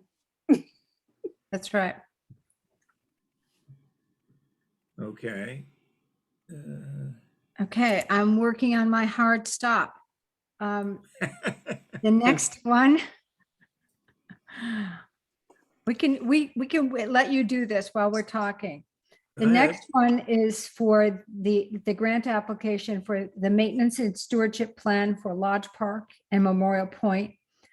The application request is for $4,500, which is being matched by SWIM with $3,000 for a $7,500 proposal or cost. And I believe at least 2 proposals were solicited for this. So it seems to be, a reliable budget amount. Lynn, I'd make a recommendation for a funding amount of $4,500 for that application. Nancy seconds. All right, further discussion on the motion. I think it was a very well thought out plan. Yeah, it was beautifully prepared. Yeah. Well, hearing none, let's do a roll call vote for those in favor of this motion. Paul, Aye. Nancy, Aye. me, Aye. Dave, Aye. Ellen, Aye. Austin, Aye. chair votes aye. So there we go. The next one on the list is the flagpole. And that is a proposal for $25,000 for some minor repairs and painting of the flagpole. Austin, I believe that you were the person who took this on as your assignment. Do you have any further comments on this application? Yes, I would suggest to the committee that we consider a reduced amount of $7,500 for maintenance to the wood and the portions that need to be restored, but allow the town to come up with the remaining funds to repaint the flagpole. One of the challenges of this flagpole is getting onto it. And I think the last time we helped out here, Austin, I think we had a steeplejack on it. Yes, that's correct. Yes. Yep. Yeah.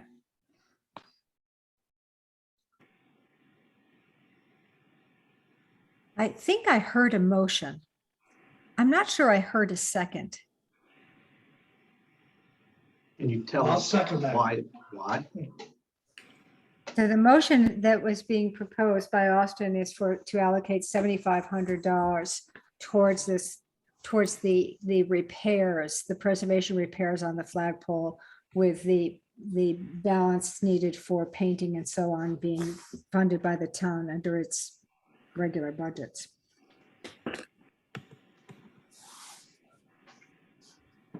I'll second that. Okay. Further discussion? I would just agree because I think we heard, we have a job to like not maintain things. I Right. believe we have a job to rehabilitate things, and most of the work that needs to be done, I believe, is painting maintenance, and very little is having to do with restoration of the wood. So I agree to, this was also the least important grant that the town has submitted of all their grants. So It's good to be reminded of that, Nancy. Thank you. And Austin, that's why you're making the recommendation for 7,500, is because in fact, this is maintenance, or are there other reasons? No, that's correct, Jimmy. Great.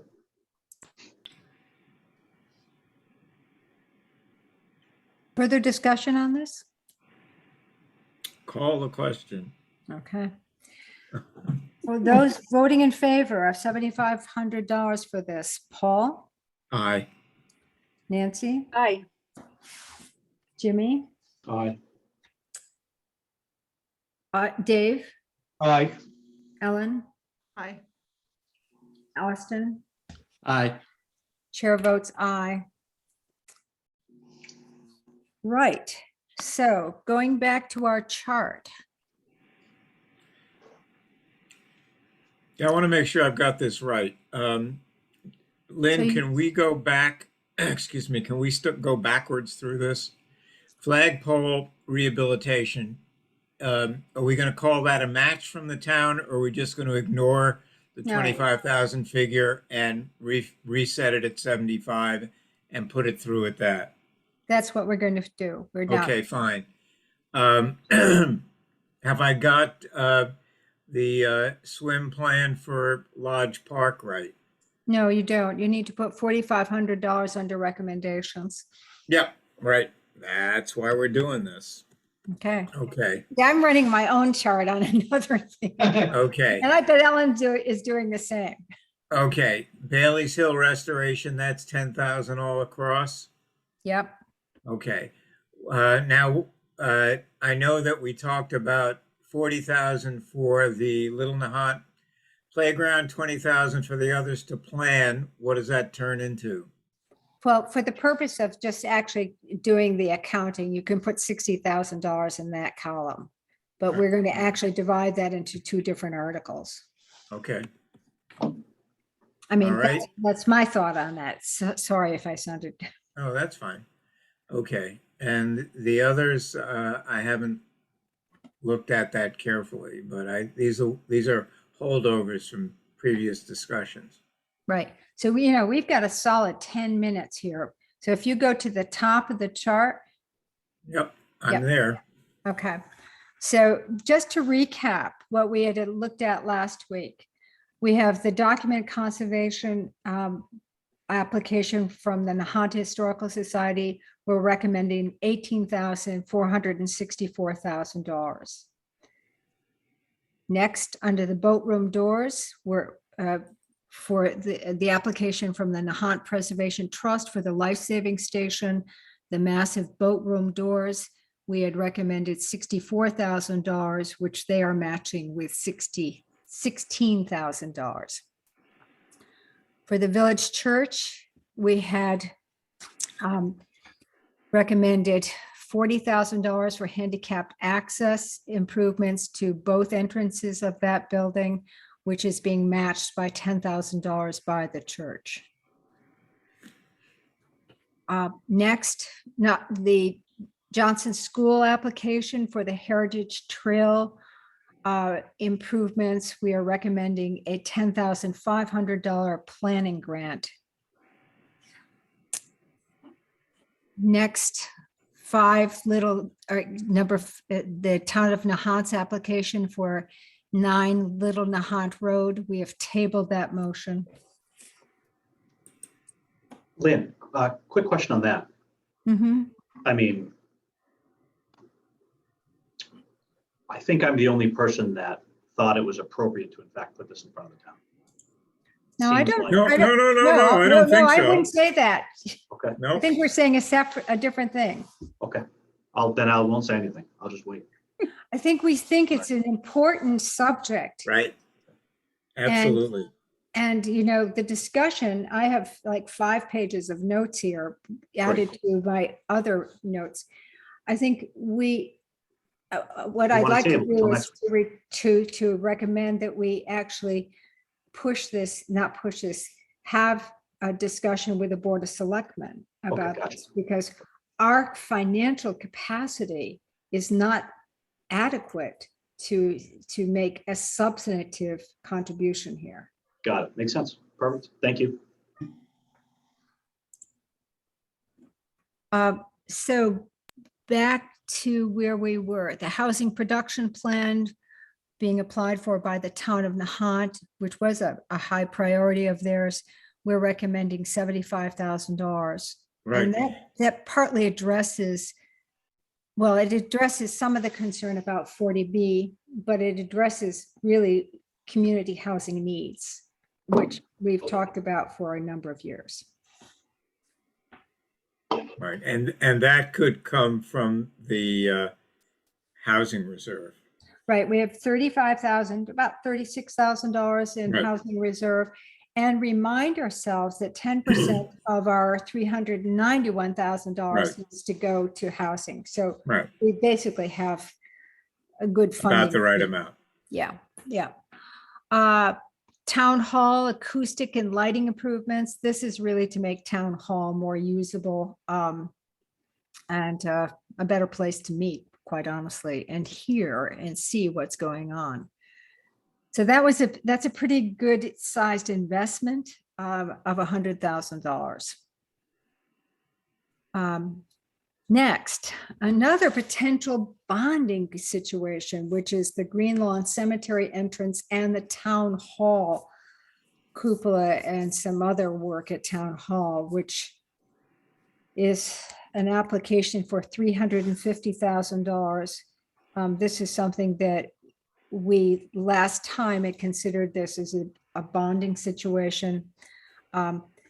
The $60,000, which is being shown here, isn't necessarily is probably going to be taken in this calendar year, because we have a contractor who's being engaged for the public library work, and that firm had given as alternate prices, which they're willing to hold, work on town hall. So there's a very real possibility that that bond would be taken this year, and that could be a year 1 cost of approximately $60,000.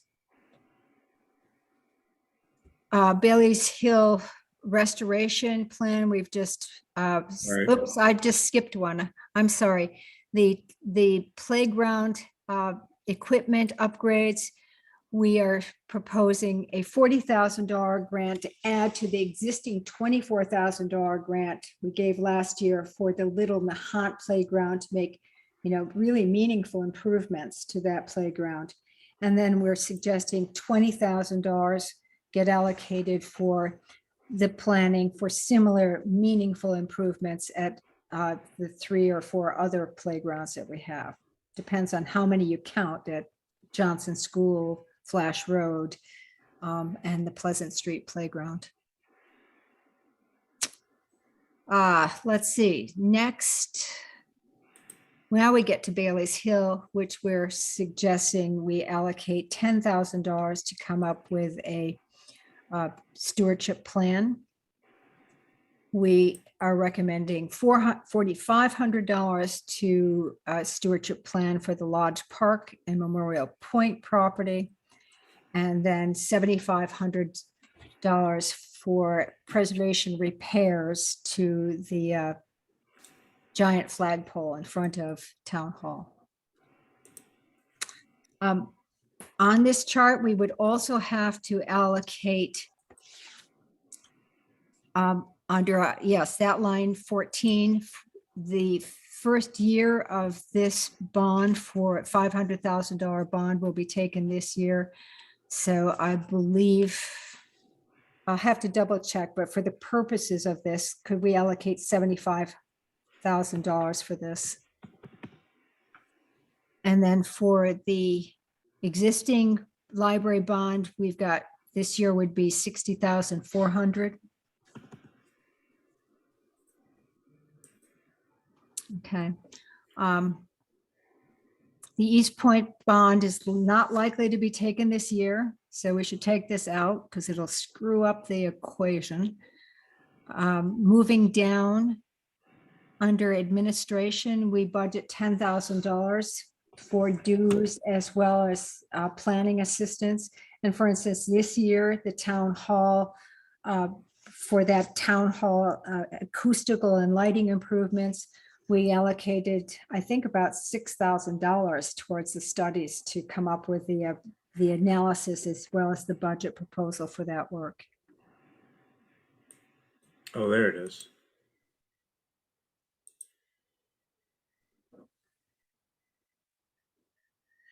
I don't know how you do this. How do you do this? Ellen, are you going to help him? Help me out, What is Ellen. he trying to do? Just get the I sum just want down? to Down sum. below the I just. column. Go I down want to to the sum bottom. this column. Yeah, go down to the bottom and just copy the formula from the column to the left of it. Where do you find that? Hang on, let me zoom out here. I've got the number if it helps you. Oh yeah, well that'll help. You You did just it. go to the All right. cell, go to cell you're scrolling up. Go back down Yeah, to go back down to the bottom Yeah. where the sum is. So Yeah. that is G21, just Control C and then Control V in the adjacent column. Control C. Okay. Now, right in And that Control cell. V here. Yeah. Mm-hmm. I don't know what happened. Is there no formula? Ellen, he has a formula open up at the top, so it's, Oh, so okay. he can't do Can I that. just give you the number? Okay. Yeah, we'll put that in Yeah, for it's now. like- Okay, it's Yeah. $512,864. Because I'm lucky enough, I have two other screens here, so, 864. uh-huh. It's because of that historical societies. Where'd that they $4 come from? Go up to the Oh, top. there it is See up it? there. Yep, there it is. Okay, now this is all messed up here. What's this column? What are we calling this column? Recommendation. It's Got it. recommendations. Thank you. Okay. Oops. So you can see what's going to happen here, folks, in I'm going to go overboard by 3 minutes. Yep. But if we actually say at the bottom that we've got 693 and change $1,000, and we're allocating 512, we still will keep a reserve of about $180,000. Right, supplemented by however much over 70% the match might be. Exactly. And we are getting because the real estate market has been so very active, the indications from the coalition is that we'll be getting higher than 70% as match, but that is, I think, the appropriate. Okay, but even if we don't, what we will have done is we will have dropped our general reserve by about $70,000. That's right. Lynn, does this also include the money from the housing allocations? So what housing Well, allocation? can't we drop that 75,000 because we have funds from somewhere else from housing? No, I don't have this right. That's for the plan. Right. No, we are using that money. So Nancy, We- I think what we want to say is that you might be thinking that in a given year, 10% of our $391,000 has to go for community housing, Right, but we're already counting that. okay, But we would be using That's the rest of our earmarked. reserve. Yeah, That's earmarked for the housing survey. that's okay, right. not additional money. Yeah, it's not Correct. additional money. It's- Okay, Or all right. additional obligation, no. All right, all right. So this means that we're we're below what we possibly could have. It does. It means that we then continue, we would have a general reserve of around $180,000.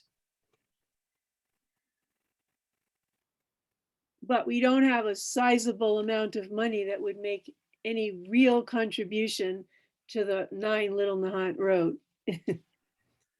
So your point is well taken. I mean, it would basically take that money. I mean, what happens is that you have to look at the aggregate of the bond obligations.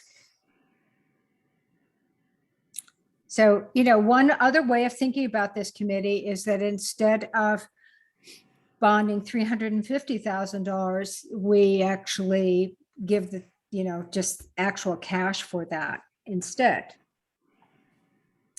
It'd be less than we have available, but we could actually, not hamstrung, not tie up our monies in a bond.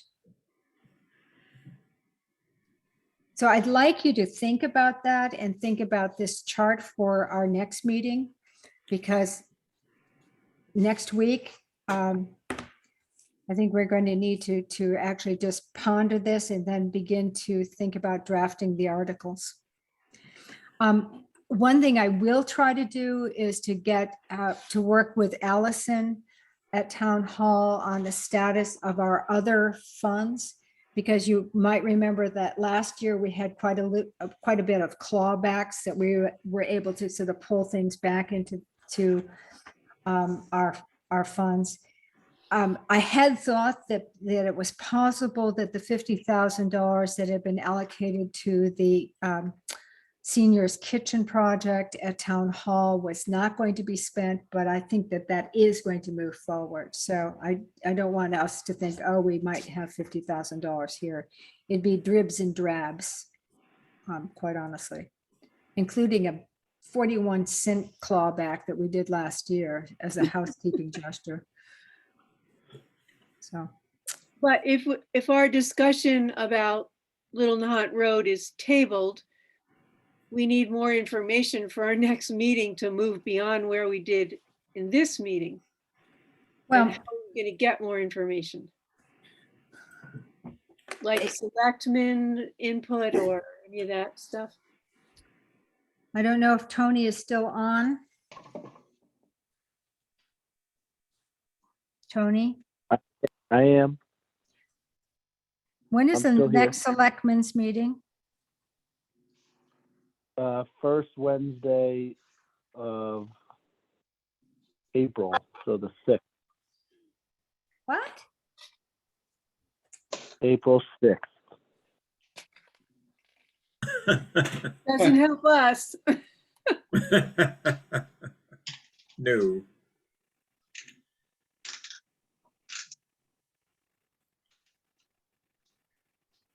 The selectmen don't, huh, They meet the first and third Wednesday of every month.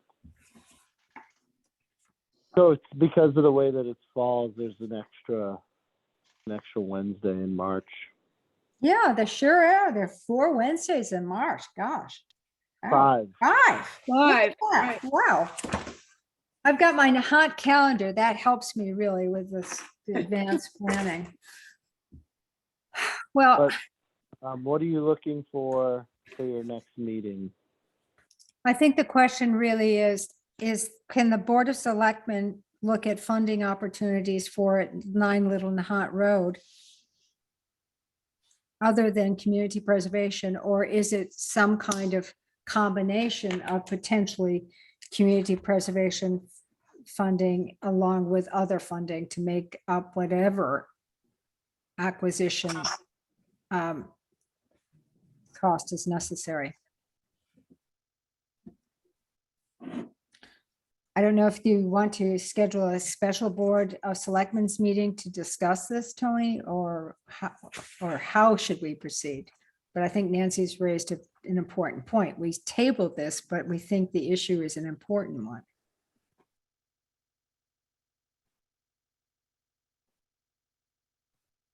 I'll have to talk to the Board of Selectmen about scheduling a meeting, a separate meeting, whether that be a joint meeting with you, Mhm. or if I could have, maybe I'd be able to have some conversations with them ahead of time Mhm. and bring back some information to your next meeting. Well, our next meeting is Monday, and then our meeting after that is April 4th, and then we're to FinCom April 6th. And Okay. that's really to work with the schedule that we have in order to get the articles to the warrant. Can you remind me, Tony, what's the deadline for getting the articles to the warrant for that printing? Yes, the 22nd. April 22nd? Yep.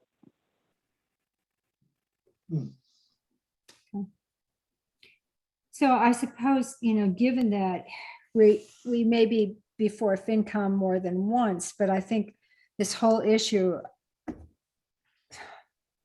bears a searching discussion with the Board of Selectmen.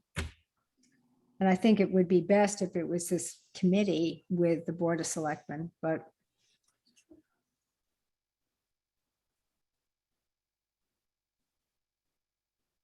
I'll leave All that right. to Well, yeah, I'll discuss it with them and be in touch. Okay, all right. All right, folks. I think we've come to an honorable end here. Yeah, we Yes. got a lot done. Here, here. Can I get a motion to adjourn this meeting? Move to adjourn, Nancy. And I second. All right. Paul, all of those in favor, Paul, Aye. Nancy, Aye. Ellen, Aye. Jimmy. I think he's saying Jimmy, you're that. muted. Aye. Austin, Aye. Dave, Aye. Chair votes aye. Thank you all very much. It's been a long and challenging meeting, and I really appreciate the depth and thoughtfulness of discussion here. Yeah, thank you, Thank you, Lynn, Lynn. for moving And it thank through. you, Tony. I don't know if you Yeah. get thanked enough. but That's thank you right. for your Thank you, service. Tony. Thanks. Bye now. Good night, Night. everyone. Aye. Good night.